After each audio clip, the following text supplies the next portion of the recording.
आवाज उठाएंगे और पूरा प्रयास करेंगे कि नर्मदा युवा सेना के माध्यम से हनुमान नंदा को व्यक्ति जो केवल निरंतर विकास चाहता है, माननीय कमलनाथ जी को आमंत्रित करता हूं। जोरदार करते हुए स्वागत करिए। साथ ही सज्जन वर्मा जी, हमारे अखिल भारतीय कांग्रेस कमेटी के सचिव सीपी मित्तल जी, हम सब के बुजुर्ग प्रहलाद टिपानिया जी, रवि जोशी जी, मनोज चावला जी, महेश परमार जी, संजय शुक्ला जी, हीरा अलावा जी, हमारे मध्य प्रदेश युवक कांग्रेस के अध्यक्ष विक्रांत भूरिया जी, हमारे अध्यक्ष अशोक पटेल जी, मनोज रजानी जी, जयप्रकाश शास्त्री जी, प्रवेश अग्रवाल जी, सभी आदरणीय बुजुर्गों, माताओं, बहनों और ये अति उत्साहित नौजवानों, सबसे पहले मैं क्षमा प्रार्थी हूं कि मुझे यह आने में विलंब हुआ, खास करके माताओं और बहनों से जो इतनी देर से बैठी हैं। दिल्ली में मौसम खराब था, इसलिए मैं देर से पहुंचा, मैं क्षमा प्रार्थी हूं। आज घर चलो घर घर चलो के कार्यक्रम का शुरुआत है। आज बहुत सारे लोगों ने कांग्रेस के घर में प्रवेश किया है, हजारों की संख्या में कांग्रेस के घर में प्रवेश किया है। ये कांग्रेस का घर हमारे महात्मा गांधी जी का घर है, ये कांग्रेस का घर हमारे डॉक्टर अंबेडकर जी का घर है, हमारा कांग्रेस का घर नेहरू जी का घर है, हमारा कांग्रेस का घर हमारे देश की संस्कृति का घर है, जो हमारे देश की संस्कृति जोड़ने की संस्कृति है, दिल जोड़ने की, संबंध जोड़ने की, रिश्ता जोड़ने की, यह कांग्रेस का घर है। और इसमें जिन्होंने प्रवेश किया है, मैं उनका स्वागत करता हूं। आपने ऐसे घर में आज प्रवेश किया है, और जो हमारे साथी उस कांग्रेस के घर में हैं, मैं उन्हें एक ही संदेश देना चाहता हूं कि अपना भारत एक ऐसा देश है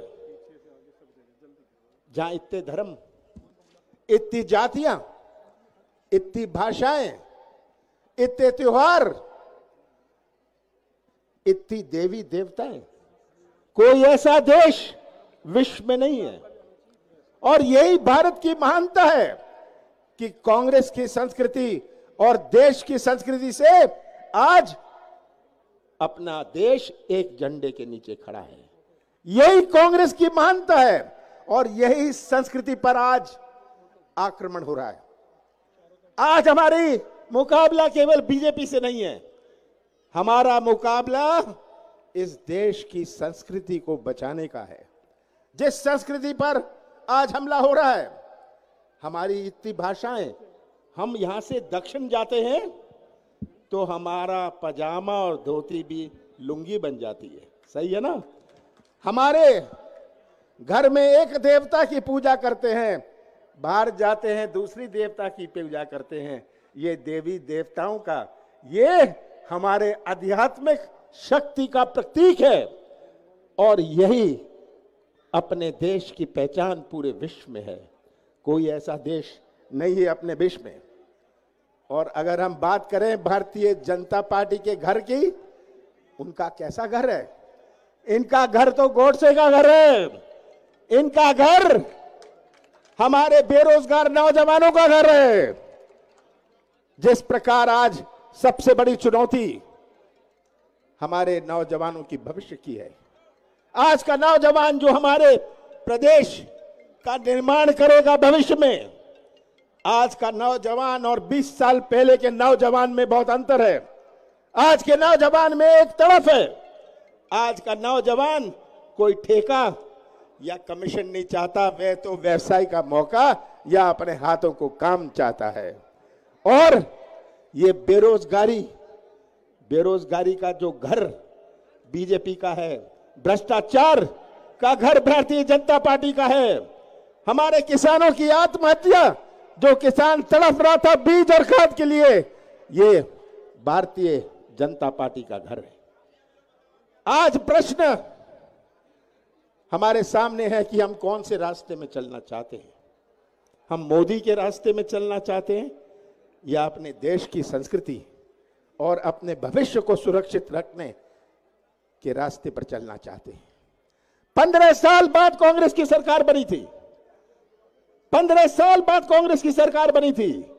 सौदेबाजी में मैं मुख्यमंत्री था। सौदेबाजी में सरकार गिरा दी। मैं मुख्यमंत्री था, मैं भी सौदा कर सकता था। मैं सौदा कर सकता था मुख्यमंत्री निवास में बैठकर, पर मैंने कहा कि मैं सौदे से कोई कुर्सी नहीं बचाने वाला। मैं मध्य प्रदेश की पहचान सौदे से नहीं करने वाला। 15 महीने की सरकार, 15 महीने की सरकार में मुझे 11.5 महीने मिले। लोकसभा का चुनाव आया, आचार संहिता लगी। कौन सा गुना मैंने किया 11.5 महीने में? मैंने किसानों का कर्जा माफ किया, 27 लाख किसानों का कर्जा माफ किया। और शिवराज जी पहले तो चिल्लाते रहे कोई कर्जा माफ नहीं हो रहा, पर विधानसभा में ये आंकड़े पेश करने पड़े। शिवराज सिंह जी का तो झूठ का गढ़ा अब बहुत बढ़ गया है। कौन सा गुनाह किया मैंने कि 100 रुपए 100 यूनिट में बिजली दी? कौन सा पाप मैंने किया कि मैंने गौशालाओं का निर्माण किया जो 15 साल में गौशाला नहीं बनी, हमने 11.5 महीने में बताए? कौन सी गलती करी मैंने? पेंशन बढ़ा के। और शिवराज सिंह जी कहते हैं हमें हिसाब दीजिए अपने कार्यकाल का। मैं तो शिवराज सिंह जी को कहता हूं, आ जाइए, आप देवास आ जाइए, कहीं आ जाइए। आप उस तरफ खड़े रहिए मंच पर, मैं इस तरफ खड़ा रहूंगा मंच पर। आप अपने 18 साल का हिसाब दे दीजिए, मैं 11.5 महीने का हिसाब देता हूं।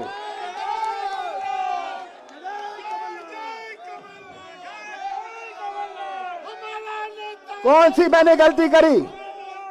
कौन सी मैंने गलती करी कि अपने पिछड़े वर्ग को 27% आरक्षण दिया? कौन सी गलती करी मैंने कि हमने अपने बच्चियों के लिए विवाह की योजना बनाई? आज 18 साल की तस्वीर पूरे प्रदेश के सामने है। मुझे जो प्रदेश मिला था, आत्महत्या में, किसानों की आत्महत्या में मध्य प्रदेश नंबर 1, बेरोजगार में नंबर 1 पूरे देश में, महिला पर अत्याचार में मध्य प्रदेश नंबर 1, ऐसा प्रदेश मुझे सौंपा था। और आज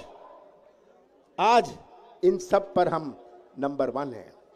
शिवराज जी तो आएंगे, लंबी चौड़ी बातें, घोषणाओं के तो वीर हैं, सब जानते हैं। कुछ भी बोल दो, कुछ भी कह लो।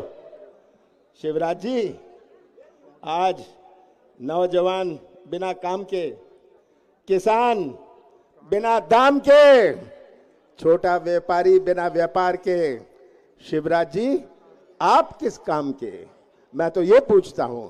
ये आज तस्वीर हमारे सामने है। मैं दोहराना नहीं चाहता ये कौन सी तस्वीर है। ये तस्वीर आप सबके सामने है और आज हमें चुनना है। आज हमें तय करना है कि मोदी का रास्ता क्या है। याद है मोदी जी कैसे कहते थे कि 2 करोड़ नौजवानों को रोजगार मिलेगा। 13 और 14 में ये कहते थे किसानों को 50% नफा होगा। कहते थे मोदी जी। 4 साल बाद, 5 साल बाद किसानों की बात नहीं करते, नौजवानों की बात नहीं करते, राष्ट्रवाद की बात करते हैं। कांग्रेस को पाठ पढ़ाएंगे राष्ट्रवाद का। मैं तो मोदी जी से पूछता हूं, एक स्वतंत्र संग्राम सेनानी का नाम बता दीजिए जो आपके साथ जुड़ा हुआ है, आपके पार्टी के साथ जुड़ा हुआ है, और आप राष्ट्रवाद का पाठ हमें पढ़ा रहे हैं। कितने बड़े कलाकार हैं। अब तो बढ़ी हुई दाढ़ी थी, जितनी दाढ़ी बढ़ी उतने पेट्रोल और डीजल का दाम बढ़ गया, और जब दाढ़ी थोड़ी सी काटी तो थोड़ा सा पेट्रोल और डीजल का भाव गिर गया। देखते रहिएगा इनकी दाढ़ी बढ़ेगी तो पेट्रोल और डीजल का भाव बढ़ेगा, महंगाई बढ़ेगी। दाढ़ी कटेगी तो 1 रुपए कुछ रुपए दाम भी कम हो जाएगा। ये आज तस्वीर देश की और प्रदेश की आपके सामने है। नोटबंदी होए, कोविड की बात होए, किसानों की आत्महत्या की बात होए, आज ये तस्वीर आप सबके सामने है।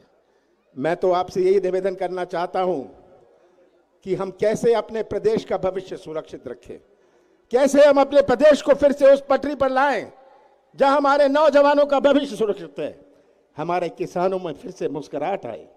70% हमारा देश की अर्थव्यवस्था कृषि क्षेत्र पर आधारित है।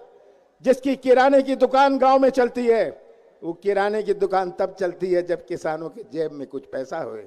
उसका बच्चा पढ़ सकता है, अच्छे कपड़े पहन सकता है जब किसान की जेब में पैसा होए।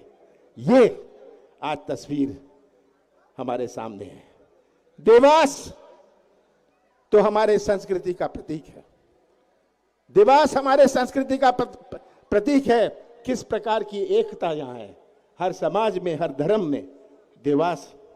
पर आपको अगर ये प्रतीक रहना है, आपको इस मैदान में उतरना पड़ेगा। ये कमलनाथ की लड़ाई नहीं है, ये कांग्रेस की लड़ाई नहीं है, ये आपकी लड़ाई है। आपको मध्य प्रदेश की भविष्य की लड़ाई है। और मैं तो इतना ही कहना चाहता हूं, कमलनाथ का साथ मत देना, कांग्रेस का साथ मत देना, सच्चाई देख लीजिए, सच्चाई का साथ देना। और अगर आपने सच्चाई का साथ दिया, आपने अगर सच्चाई का साथ दिया तो देवास में भी इतिहास बनेगा। और मैं ये कहना, देवास, मेरे से अभी पूछा गया कि आप देवास क्यों आए हैं, मैंने कहा देवास हमारे प्रदेश का एक प्रतिष्ठित शहर है।